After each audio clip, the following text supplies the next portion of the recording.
Bonsoir à tous et bienvenue sur le Money Time. Vous commencez à nous connaître. Ce soir, on va parler MMA et particulièrement de l'UFC 309 qui se déroulera à New York dans la nuit de samedi à dimanche. Pour m'accompagner, comme d'habitude, Corentin. Salut Corentin. Salut Joris, salut tout le monde. Elliot. Salut Joris, salut tout le monde. Et Jordan. Salut Joris, salut tout le monde, comme mes deux compères. Pour l'UFC 309, messieurs dames, en main event, Jon Jones face à Miocic. Et en co-main event, bien sûr, Michael Chandler contre Charles Oliveira. Ouais. Messieurs, quel est votre hype un peu sur cet événement déjà? On va commencer à prendre la température tranquillement. Corentin. C'est pas l'événement de l'année, mais c'est un événement qu'on attend loin, depuis longtemps. Non, loin quand même de l'événement de l'année. Mais c'est un événement qu'on attend depuis longtemps parce qu'on attendait le retour de Jon Jones, Miocic encore plus, ça fait 4 ans. Donc en fait, on l'attend depuis tellement longtemps qu'on est un peu hype par cet événement parce que voilà, comme j'ai dit, ça fait des années qu'on attend ces combats-là et on les a enfin. Et le retour enfin aussi de Michael Chandler, qui malheureusement n'affrontera pas Conor McGregor, mais au moins lui il pourra se battre. Et c'est vrai que c'est un retour un peu de plusieurs combattants, hein. Donc comme tu disais, Chandler qui a pas combattu depuis un certain temps parce qu'il attendait un certain combat contre Conor McGregor qui n'a jamais eu lieu. Pareil pour Miocic qui a pas combattu depuis 3 ans je crois, et Jon Jones depuis le combat face à Ciryl Gane. Vous en êtes tous sur la hype un peu, Elliot et Jordan? Bah ouais, pareil que Corentin, en fait c'est forcément le main event, il fait envie à tout le monde parce que quand t'as un Jon Jones contre Miocic, t'es forcément t'attends que ça de toute la soirée. Mais en plus, même si la carte en général c'est pas une carte qui va faire forcément très envie, tu rajoutes quand même un Charles Oliveira contre un Chandler et un Bonical qui est quand même très attendu. Non, moi c'est une carte qui me fait de l'œil et je viens me lever ce samedi soir. Et Jordan? Bah moi je dis que c'est peut-être un des événements de l'année parce qu'en fait on a clairement Jon Jones qui joue potentiellement et même sûrement son dernier combat de MMA et il est considéré comme le GOAT de ce sport. Et pour moi, si c'est son dernier combat, bah, c'est un des événements de l'année. Et en parallèle, en common event, on a Charles Oliveira Chandler que j'ai très hâte de voir parce que si Charles Oliveira perd, là ça va être une page qui commence à sacrément se tourner. On en parlera bien sûr tout au long de l'émission. On va se focus un peu du coup sur Jones Miocic et sur du coup faut-il s'attendre à une victoire facile du coup du combattant américain Corentin? Faut-il s'attendre à une victoire facile? Oui, et même une victoire très large de Jon Jones dans le sens où c'est pour ça que je dis que c'est pas la carte de l'année parce qu'on sait déjà à peu près qui va gagner, que ce soit du côté d'Oliveira Chandler ou encore pire Jon Jones Miocic. Oui, on dit que Miocic, voilà, ça reste un des GOAT des poids lourds. Ouais, sauf qu'il n'a pas combattu depuis 4 ans. C'est le GOAT des poids lourds. C'est le GOAT des poids lourds, c'est vrai. Et il n'a pas combattu depuis 4 ans. Il a 42 ans. Il affronte un des plus mobiles de cette catégorie, un qui va lui poser vraiment problème, Jon Jones. Et Jon Jones, lui, on sait que ça va être aussi son dernier combat potentiellement. Donc il va tout donner. Et quand on connaît la qualité de Jon Jones, la rage de Jon Jones, je ne vois absolument pas Miocic tenir dans la cage. Il prendra pas un KO pour moi, mais ça va se finir à la soumission parce que Miocic, c'est plutôt quelqu'un qui est debout, qui reste debout. Et dans cette catégorie-là, on sait que ça a du mal à rester au sol. Et Jon Jones sait très bien le faire. Donc pour moi, ça sera une victoire très facile pour Jon Jones. Et donc pour rappeler, ce combat devait avoir lieu il y a un an, lundi dernier, il y a un an, lors de l'UFC 295, donc le 11 novembre 2023. Mais suite à une blessure du coup aux pectoraux de Jon Jones, ce combat a été reporté parce qu'il a fallu 8 mois de remise. Il a eu 2 opérations pour avoir ce combat. Et on trouve que ce combat n'a pas beaucoup de hype par rapport quand même à d'autres combats comme par exemple le co-main event parce que on a quand même mis, voilà, comme tu dis, un combattant peut-être assez facile pour éviter d'entacher l'héritage un peu de Jon Jones et qui finit sur une bonne note. Qu'est-ce que vous en pensez, vous, Jordan et Elliot, du coup, de ce combat? Moi je rejoins Corentin dans le sens que oui, pour moi c'est un combat plutôt facile pour Jon Jones. Après, là où il y a 2 choses où je suis pas d'accord, c'est pour autant c'est pas un adversaire facile, Miocic. Même si bien sûr il a 42 ans, ça fait 4 ans il est pas monté dans un octogone, ça reste Miocic et il a quand même une puissance de frappe assez folle et on sait jamais au MMA en fait sur un coup en fait tout peut se jouer. Mais par contre tu parlais de KO. Moi je pense que le seul KO possible pour Jon Jones ce sera au sol maintenant que l'UFC a permis les coups de coude au coup de coude en ground and pound. Ça, je pense que là Jon Jones va se faire plaisir dans ce combat parce j'ai vu 2-3 images d'entraînement et il attend que ça. Il prépare que ça. Et vu que c'est sa seule défaite, on va dire, c'était à cause d'utilisation de ces coups-là, je pense que là il va en profiter dès qu'il aura l'occasion. Mais sinon je pense à un combat facile parce que Jon Jones, déjà, on sait tous le combattant que c'est et quand tu vois un Miocic qui est qui est pas là depuis 4 ans, qui reste quand même sur un bilan, on va dire, même s'il avait les victoires face à Cormier, etc. C'était quand même souvent une fois sur 2. Donc à voir, mais ouais, je pense que Jon Jones, sa lutte, ça va tout faire pour le combat. Jordan. Ouais, j'ai hâte de le voir enfin vraiment combattre dans cette catégorie poids lourd, parce qu'avec Cyril Gane c'était, on va dire, un peu expéditif. Après, je suis pas d'accord. Non, j'aimerais mettre un. On a vu pas mal de choses. Voilà, on a vu du jeu debout et du jeu au sol. Voilà. Et ça a juste duré que 2 minutes. J'aurais aimé que ça dure au moins un round ou 2. Face au plus grand prospect peut-être de la catégorie. Donc, sur Miocic, ne jamais dire jamais, mais ça va être très compliqué. C'est quand même quelqu'un qui a réussi à rendre la vie dure à un Ngannou. Après, bon, c'était il y a combien de temps, voilà. Ouais. Et aujourd'hui, je vois un Jon Jones qui est au-dessus. On a 2 vieillards, mais il y en a un, on va dire, qui a tout de son côté, en fait, pour finir en beauté. C'est son dernier combat. J'imagine très mal Jon Jones avoir pris ça à la légère. Je pense qu'il va le massacrer. Et ouais, ça va être une soumission au sol, un peu à la Cyril Gane, je pense. Assez rapide, peut-être premier, deuxième round, mais pas un KO debout. Déjà parce que c'est pas là où on voit le plus Jon Jones quand même. Mais aussi, debout, il va quand même un peu se défendre, j'imagine. On débattra un peu de ces pronostics en fin d'émission. Et pour en savoir plus un peu sur Jon Jones, on va du coup accueillir Jordan à mes côtés pour qu'il nous fasse une petite chronique sur le combattant américain. Allez, aujourd'hui, on va parler de l'homme le plus dangereux au monde qui fait son retour dans la cage. Non, ne va pas jouer dans la série de Frank Gastambide, mais je parle bien de Jon Jones qui fait son retour dans l'octogone après 1 an et demi d'absence. On s'en souvient, son dernier combat c'était face à Cyril Gane. Alors Jon Jones, il est considéré par certains comme le GOAT du MMA. Donc je vais vous détailler un petit peu son palmarès. 2012, accident et conduite en état d'ivresse, 1 000 € d'amende et 6 mois de suspension de permis. 2014, positif à la cocaïne, il a fait simple. 2015, accident de la route et délit de fuite. Et 2016, il finit en beauté, conduite sans permis, sans assurance et sans immatriculation, la totale, comme on dit.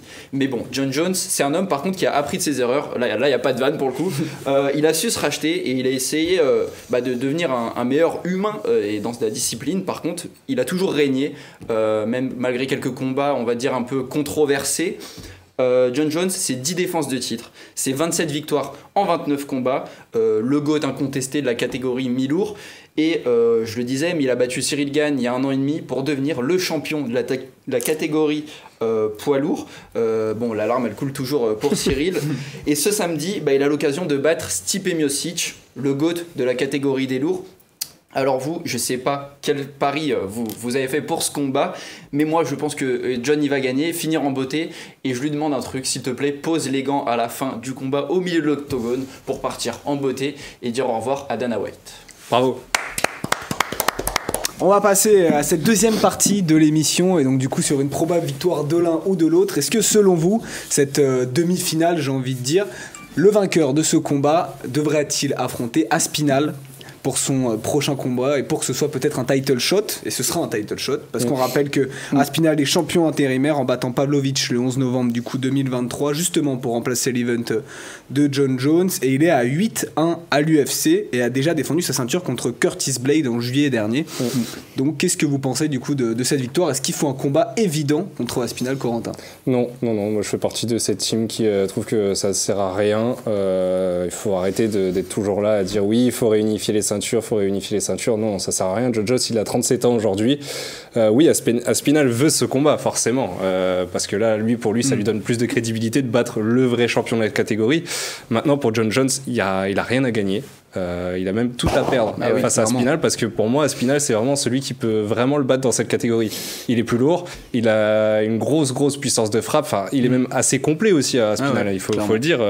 Il est très lourd, il est très grand, mais il est très mobile aussi, et ça peut vraiment lui porter l'œil à Jon Jones, donc il a tout à perdre dans ce combat. Donc je ne vois même pas pourquoi il devrait affronter Aspinall s'il gagne. Et Miocic encore pire. Miocic, lui, pour le coup, s'il bat Jon Jones, là, ce sera le GOAT incontesté de la catégorie poids lourd.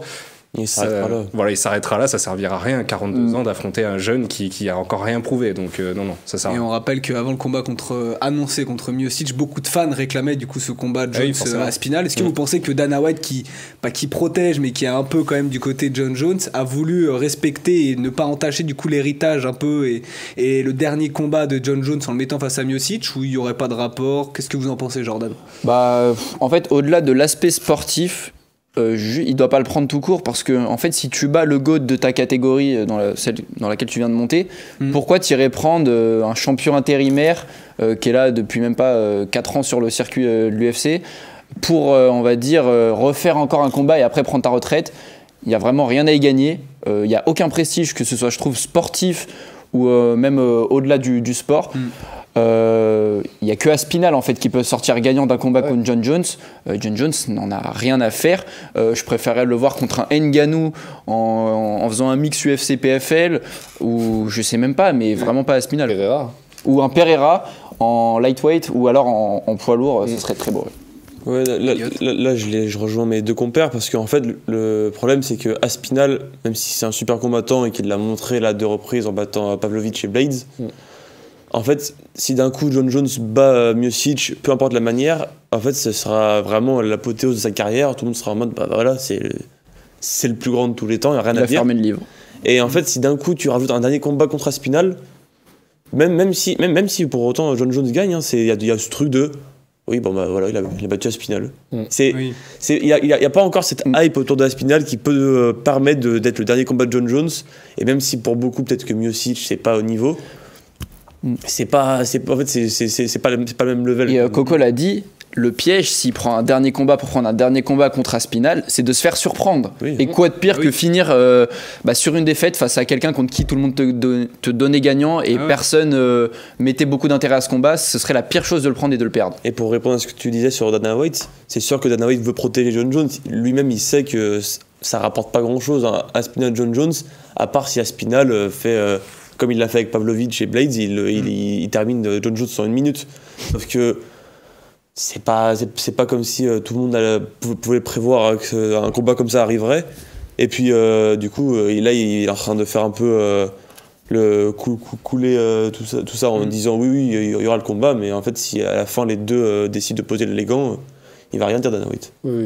On va écouter aussi du coup l'avis du GOAT John Jones sur la question d'un probable combat contre Aspinall. There's a part of it that does, but if I'm being completely honest, I feel like Tom's been such an asshole that I don't want to do business with him. I get it. It's like, wow, this John's so good. We finally found someone way younger and way bigger than him. Let's see how he does against that. I get that narrative. But for me, if you were my manager, if you were on my team, why not fight against Pereira, a guy who's the same age as you? Business-wise, it makes more sense. I'm going to call him this. Fight the nobody that may be more dangerous, or fight the guy with all the accolades who's incredibly dangerous, but it actually will affect your legacy. Qu'est-ce qu'on pense un peu de cette déclaration, Corentin? Il a tout dit. Il a tout résumé de ce qu'on a dit là précédemment. Sur le plan commercial, ça n'apportera rien. Aspinall ne vendra pas. Pas comme un John Jones contre Pereira, par exemple. Et sur le plan sportif, il n'y a aucun intérêt d'avoir ce combat. Je préfère voir un Pereira Jones pour...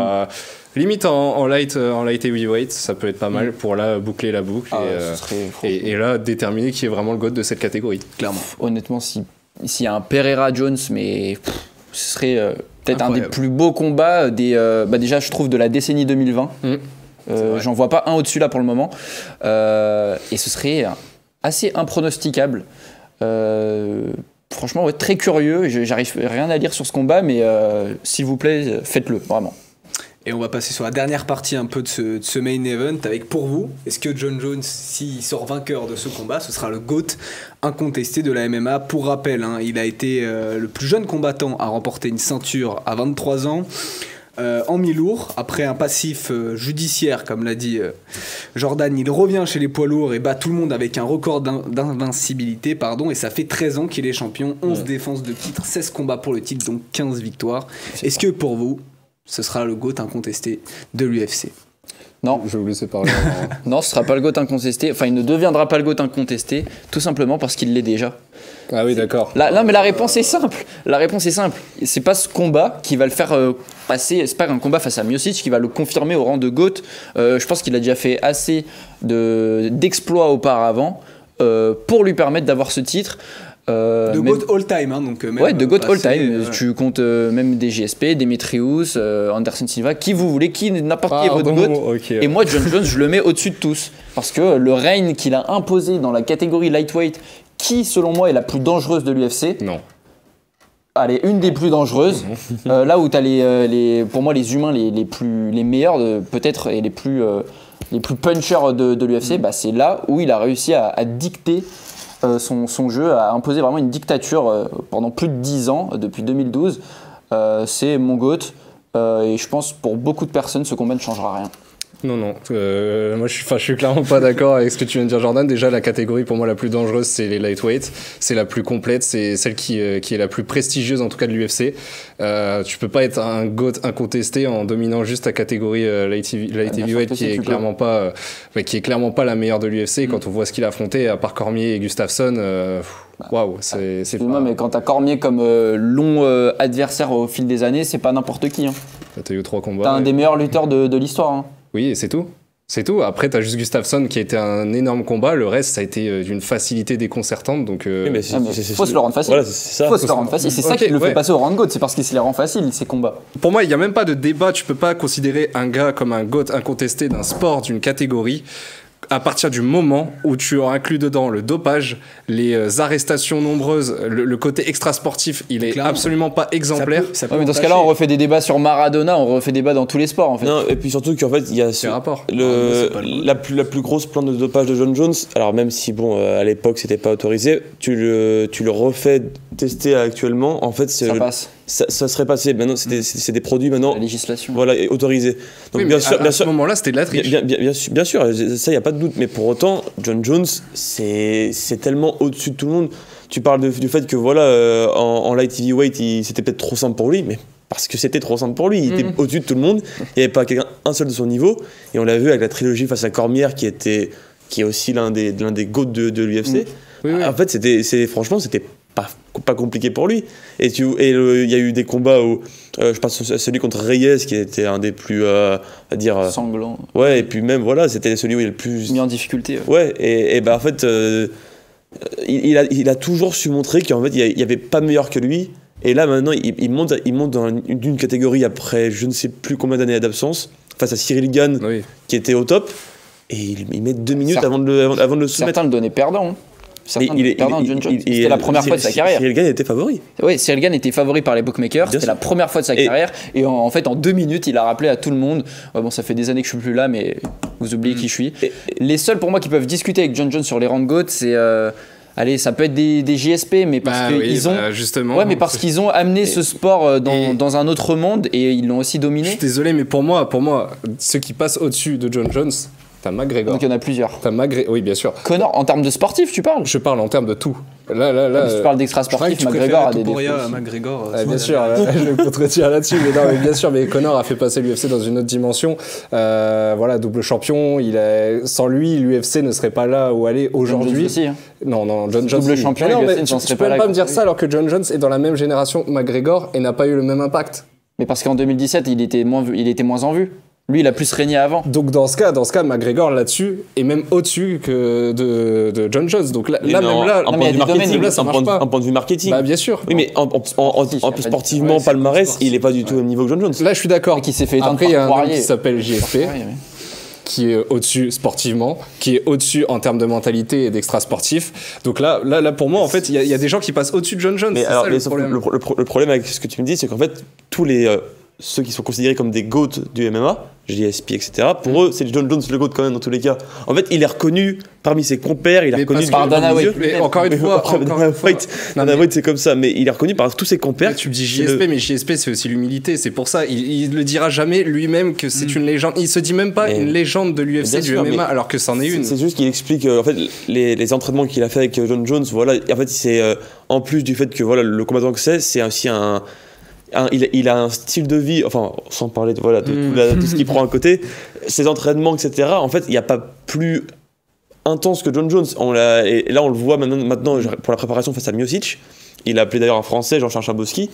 Et il s'est rendu compte que Charbowski, en Muay Thai, c'était beaucoup trop fort. Et il a voulu apprendre plus. C'est quelqu'un qui vraiment, en fait, il est prêt à tout pour réussir. Il a joué dans la cage de Franck Gastambide aussi. Et bien sûr qu'il a fait plein de choses qui ont entaché sa carrière. Pour moi, ça joue dans le débat du GOAT. Non, mais encore une fois, ça joue dans le débat du GOAT. Tu peux pas considérer quelqu'un comme le GOAT incontesté à partir du moment où il a déjà triché. C'est comme ça dans tous les sports. Et dans tous les sports, il y en a plein qui ont entaché leur carrière. Ils se sont considérés comme les GOAT. Pas le GOAT à côté. Je suis désolé, mais tous les plus grands de leur sport ont eu un passif. Ont triché. Mohamed Ali a eu des mauvaises choses. Maradona a eu des mauvaises choses. Ils ont triché pour être les meilleurs. Mais il a pas triché. Bah si, il a triché 2 fois. Il s'est fait attraper pour 2 pages par 2 reprises. Mais il y a eu du no contest. Ça a déjà entaché son palmarès. Voilà, donc. Mais à partir du moment où t'as le palmarès entaché, est-ce que du coup t'es considéré quand même comme un GOAT? Ils ont tous le palmarès entaché. GSP a perdu un match. On parle du GOAT incontesté. John Jones n'a jamais vraiment perdu. En fait, si on peut. Il a perdu un combat. Il a jamais réellement perdu. Bah si, encore une fois, et 3e fois pour tricher encore. Tu vois, les coups de coude étaient interdits à ce moment-là. Après, c'est surtout pour mauvais arrêt de l'arbitre, parce qu'à un moment, il faut peut-être arrêter le combat. Oui, non, mais bien sûr, mais je veux dire, là, au niveau des coups de coude, encore une fois, il a triché. Donc là 3 reprises, il triche dans sa carrière sportive, dans sa carrière à l'UFC, et on le considère quand même comme le numéro 1. Parce qu'il a un style un peu sale, il se permet des coups, mais en fait, c'est pour autant, c'était aussi un style à l'UFC à l'époque, c'était comme ça. Ces trucs de triche, comme tu dis, je trouve que ça suffit pas à lui enlever tout ça, parce que si on relève ces faits-là, pour moi, ça ne doit pas effacer quand même tous ses exploits. Toutes les personnes sur Terre, et encore plus dans le sport, ont des mauvais côtés. Il en a eu, et il a su revenir à chaque fois de ses travers et pour être meilleur la prochaine. Franchement, je suis pas d'accord du tout. Mais bon, merci quand même, messieurs, d'avoir débattu. N'hésitez pas à nous dire en commentaire ce que vous pensez de cet avis, qui est le GOAT incontesté du MMA et de l'UFC. On va passer maintenant au co-main event, Michael Chandler contre Charles Oliveira. Est-ce que Chandler a-t-il vraiment une chance face aux combattants brésiliens? On rappelle que Chandler est sur une défaite en novembre 2022 face à Dustin Poirier. Il n'a pas combattu depuis 2 ans. Il a tourné avec McGregor entre-temps The Ultimate Fighter, la télé-réalité un peu de l'UFC, avec normalement un combat contre l'Irlandais qui devait avoir lieu à la clé, qui a longtemps été d'actualité, et il tombe du coup samedi soir face à Charles Oliveira, et sa dentition parfaite comme son jiu-jitsu. Merci Joris. Elle était bien. C'est pas mal, mais enchaîne. Et il détient également, du coup, comme on avait fait sur le jeu, le record de soumission à l'UFC, 22-10, mais il reste aussi sur une défaite. Oliveira, ouais. Enfin, on est passé sur Oliveira. Il reste sur une défaite aussi face à Tsarukhan lors de l'UFC 300 en avril dernier. Qu'est-ce qu'on pense du coup de ce combat? Est-ce que Chandler a vraiment une chance face à Charles Oliveira? Jordan? Je pense que les deux ont leur chance, parce que c'est deux combattants qui sont pas au top de leur confiance. Je pense que même Chandler a un peu plus de confiance qu'Oliveira. Sur les dernières sorties d'Oliveira, faut le dire, c'était plus trop le même. C'est pas le dominant comme on a connu. Après, ça reste Charles Oliveira, qui pour moi est encore un petit peu favori face à Chandler. Mais vraiment, je pense que les deux ont leur chance. Parfait. Elliot?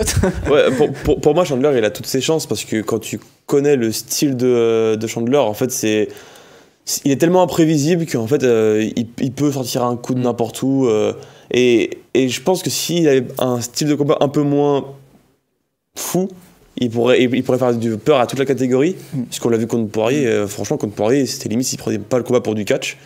mais contre Oliveira, il s'est fait surprendre. D'ailleurs, il s'était pris un KO par Oliveira, ce qui arrive même pas souvent quand t'es un striker comme Chandler. Mais je pense qu'il peut surprendre. Et puis de l'autre côté, t'as Oliveira qui, après sa défaite face à Tsarukhan, il avait quand même battu avant Dariush. Il avait en 1 minute, ou je sais même pas, ou en tout cas très vite. En tout cas, ça sera un super combat, et déjà le premier combat entre les deux était génial, et je pense que le deuxième sera encore mieux. Moi, je vous rejoins pas. Je pense que Chandler a très peu de chances de battre Oliveira, même si la forme de Oliveira en ce moment c'est pas exceptionnel. Hein. Comme vous l'avez dit, je crois qu'il reste sur 2 défaites, c'est ça. C'est ça. C'est pas exceptionnel, mais après, on se rappelle du dernier combat. tu l'as dit, KO deuxième round. C'était assez surprenant même, mais non, Oliveira a plus de... Pour moi, il a plus de chances de lui faire du mal que l'inverse. C'est-à-dire que Oliveira, quand on voit le gabarit, ça handicape un peu Chandler, rien que sur le gabarit, il est beaucoup plus grand, il a des longs segments et il est plus mobile, j'ai envie de dire, qu'un Chandler qui est un petit peu une boule de muscle. Trapu, c'est ça. Donc rien que sur ça, déjà, il y a un avantage pour Oliveira, et Oliveira est très très complet, donc je vois plus Oliveira l'emporter sur ce combat-là, même soumission. par soumission, c'est ça. Plus que par KO, mais en tout cas, je vois très peu Michael Chandler le battre. Ça fait 2 ans qu'il n'a pas combattu en plus. Certes, il se préparait pour Conor, mais là, c'est pas le même combat. Parce que, justement, ça peut faire quelque chose, justement, de se préparer pendant 2 ans pour un Conor et tu tombes avec Charles Oliveira. C'est pas le même profil. C'est pas le même profil. Pas du tout. Ouais. Et on rappelle que c'est un peu une demi-finale de cette catégorie poids léger. Est-ce que vous pensez que du coup, le vainqueur peut aller demander le title shot face à Makhachev, ou c'est encore un peu tôt? Qu'est-ce que vous en pensez, sachant que Chandler a 38 ans et que c'est un peu sa dernière opportunité d'aller chercher une ceinture après ce combat? Ils la demanderont, mais je sais pas s'ils l'auront. Ça dépend de l'issue du combat. Ça dépend de la finition. C'est vrai que si par exemple Oliveira lui met une soumission par étranglement, premier round, deuxième round, dans un combat assez intense, ça peut tout relancer pour lui, mais vraiment très fort, je pense, médiatiquement. Et là, il pourra être dans l'optique de demander quelque chose à Dana White et peut-être pas pour Chandler de l'avoir. Je les vois plus justement pour une revanche face à Poirier, en fait, dans le sens où comme là, on sait que Tsarukyan va se battre contre Makhachev. Si un des deux gagne, ils vont plus potentiellement devoir affronter même un Max Holloway qui veut monter, un Holloway ou un Poirier, pour justement après avoir un title shot, parce que c'est trop tôt, les deux sont encore sortent d'une défaite qu'on est prétendants. C'est encore trop tôt là, juste parce qu'ils ont gagné, peu importe la manière, de demander un titre. Totalement d'accord. On va passer du coup à cette dernière partie avant le jeu, du coup les pronostics de cette carte principale. Sur ce premier combat, Ruffy contre Leon Top. Vos pronostics, Corentin? Victoire de Ruffy par KO au deuxième round. Je vais dire victoire de Leon Top, décision. Ouais, Leon Top, troisième round. Deuxième combat, Arrojo contre Silva. En féminin, c'est. Ouais, c'est ça, victoire de Silva à la décision. Ouais, la même chose, Silva décision. Je vais pas dire ce que je vais être original. Silva à la décision. Wow. D'accord, donc personne n'a révisé. Ça sent le beau combat surtout. Ah ouais. Nika contre Craig. Très beau combat. Ouais, très beau combat. Très beau combat. Ah, tu me parles. Attention parce que Craig peut poser problème à Bonical. Mais Bonical, c'est tellement en poids moyen, on rappelle. Le mec du moment que je le vois pas perdre. Je le vois s'imposer à la soumission au deuxième round. Moi, c'est Bonical, soumission premier round. Et il a sorti les mots de ma bouche. Bonical, premier round, soumission. Co-main event, Michael Chandler contre Charles Oliveira, en poids léger, Corentin. KO, troisième round, Oliveira. KO. Ouais. Tout à l'heure, j'ai dit soumission. KO ou t'es KO? Non, KO. KO. Ouais. Et Chandler arrête derrière, okay. C'est fini. Wow. Je vais dire soumission, quatrième round pour Oliveira. Soumission en quatrième. 105. Soumission, troisième round pour Charles Oliveira. Par étranglement arrière. Et dernier combat, le main event. Jones contre Miocic en poids lourd. Corentin. Comme j'avais dit, si Jones l'emporte, je pense que ce sera par soumission plutôt que par KO. Donc soumission deuxième round pour Bones. Je vais dire KO premier round, mais quand je dis KO, c'est vraiment je veux voir les coups de coude au sol. Moi, c'est vraiment... Ah oui, on attend tout ça, de toute façon. Jordan. Ouais, en fait, je dirais premier round. Mais là, c'est vrai qu'avec les coups de coude, tu m'as tenté. Allez, je vais dire quand même soumission de John Jones au premier round sur Stipe Miocic. Oh, ce serait fou. Merci, messieurs. Ouais. On va passer au jeu maintenant. Allez, nouveau jeu, j'ai essayé un peu de me renouveler. Donc allez là. Comme le mot de passe. Je sais pas si vous connaissez cette émission sur France 2. Sur France 2, exactement. Vous avez chacun 1 minute pour faire deviner le maximum de combattants. Donc je le rappelle, le but du jeu c'est un mot de la part de celui qui sera à côté de moi, un mot des autres. Si vous trouvez pas, un autre mot de la part de Jordan, un deuxième. Mais on peut rester sur le même combattant. Mais c'est toujours le même combattant. Tant que vous trouvez pas, on passe pas au combattant. Ok, ça marche. On peut dire je passe quand même. Oui. Mot interdit. Les surnoms des combattants, et pour les plus simples, style McGregor, Khabib, interdit de dire leur nationalité. Prêt ? 3, 2, 1. Whisky. McGregor. Ouais. Ok. ATR. John Jones. Un ATR. Oui, je vois ce que c'est. Non, là tu peux en dire un deuxième. Parce que oui, Johnny Walker. Ah, ça pouvait marcher. Acrogym. Qu'est-ce qu'il me raconte ? ATR, Acrogym. Oui, on a compris, il y a un cascadeur quoi. Oliveira. Non. Bon, je passe. KO de l'année. Holloway. Ouais. 30 Ok. secondes. Fernand Lopez. Gann. Gann, ouais. Gann, Ok. bien joué. Double jab. Plus simple. 20 secondes. Double jab. Commentateur. Lapidus, ouais, bien joué. Angle mort. 10 secondes. Doumbé. Ok. 5. Papy. Miocic. Non. Je passe. Tchétchène. 1. Ah, il y en a Génial beaucoup. nationalité, j'ai pas le droit. Ouais. Putain, j'avoue, il y en avait beaucoup. Bon, 5. ATR Acrogym, c'était Poirier. Ah ouais. Ah, elle est pas mal. Bien joué, bien joué. Vas-y, On Elliot. passe à Elliot. Combien du coup 5, ouais. Allez, top. Donc Barbu, Demetrius. champion. Actuel Attends, il peut pas me dire. Waouh. Grégor. Tentez les frères. Non, Marachev, il a pas de barbe. Marachev. Il a dit. Ah ouais, il a une petite barbe, il a une petite barbe, c'est vrai. c'est vrai. Boule de muscle. Chandler. Ouais, Chandler. La cage. Jones. GSP. Bien joué. 30 secondes. Ah ouais, celui-là, il est chaud. Cyril Gann. John Jones.